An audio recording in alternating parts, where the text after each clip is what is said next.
What's up, guys? This is part 2 of that deck mud video I did before. It's taking me some time to get it done because this was recorded on my brand new camera, the Osmo Pocket 2, and it's actually a pretty good camera, but it takes a little more time for me to actually sit down on my computer, import the files, and edit the video. But as you can tell, I can get a lot of good quality, nice looking time lapses.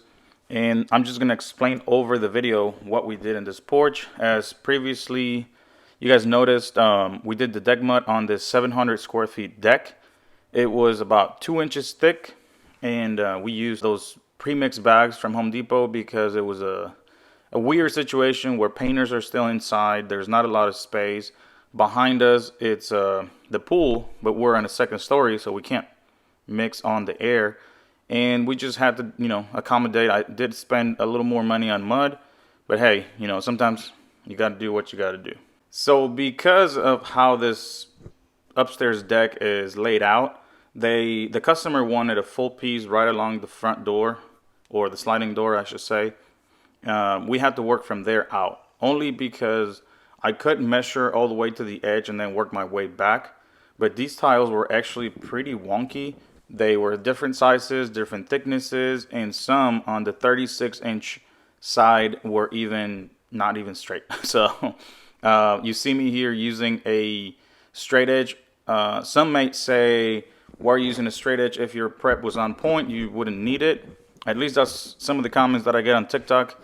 And that reminds me, if you've gotten this far in the video, think about it. Maybe follow me, maybe subscribe, hit that notification button. You can also follow me on TikTok and Instagram for daily videos. And on here, I'm just going to post, longer tutorials and longer projects. So as I was saying, we're using the straight edge because the thickness difference that we have from tile to tile. Some tiles are a little over half, almost the 9/16, and some are a little bit like maybe a 16th shorter than half. So pretty much you have to trowel the floor, put the piece down, or measure it before you put it down, and then add or subtract thinset, which made it kind of a pain in the butt. But sometimes you have to deal with whatever's thrown at you, and I can't just get up and say, hey, I'm gonna leave. So of course a little extra fee was added to this project because these are things we can't control as installers, and nowadays I see that a lot more material goes out without being inspected, or I don't know if the companies just don't care, but I've been encountering a lot of really crappy tiles, not square, different thicknesses, ugly edging on natural stone, bent tiles on porcelains, just anything that needs to be quality controlled is not. I think all the quality control people quit their job and they haven't found anybody to replace them, and they're just pushing out product left and right without checking it. The tile is an 18 by 36 natural stone. It looks like travertine, but it's not travertine. I forgot the name of the actual stone, but it works exactly like travertine. It's soft, it's brittle, and it looks just like travertine. So 18 by 36 is about half an inch. Most were not half an inch, were a little bit over, a little bit less. And it's pretty good looking material. I like working with it, except the thickness difference.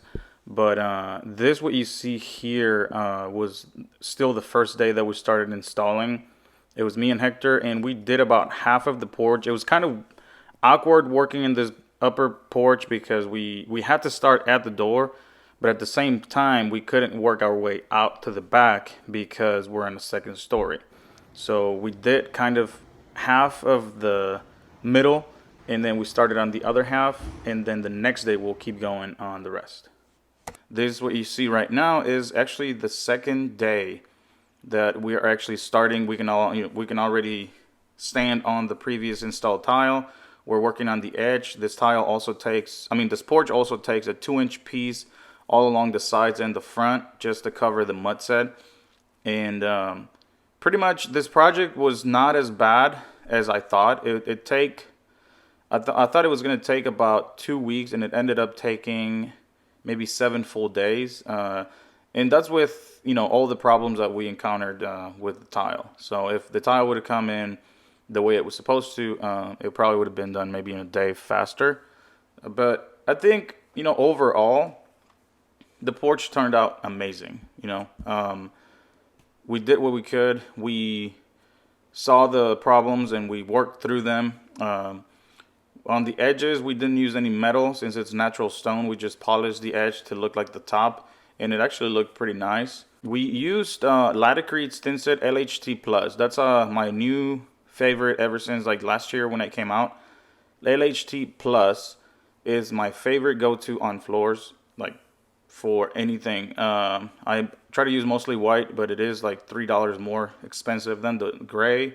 So I use gray when the darker grout is going to be used. I use white when a lighter grout is going to be used. But for the most part, I find it really good, and I like to use it because it's really creamy, and the price is just right to stay competitive with the rest of the installers around my area.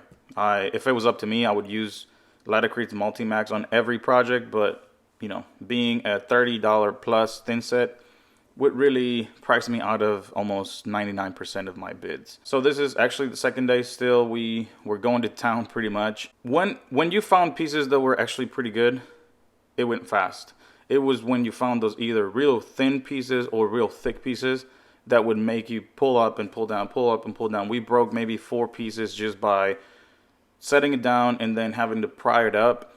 And since it's natural stone, it would just break. So the third day, most of the porch floor was installed, and now it was time to add the baseboards. On the baseboards, they wanted us to add 5.5-inch cut near the door and then continue that line level. So of course, since the porch is sloping down, the pieces were getting bigger as it went down. So this took a little bit longer to figure out because since we had to follow the grout joints on the floor, I had to go around measuring first, and then so that my dad could get the cuts done, and then when he brought them back, we could install them. Also, on the outside corners, we had to do miters, so had to measure the length of the piece plus the thickness of the tile that was around it, and then so we could back miter after the fact, and then put them together so that it looked real nice.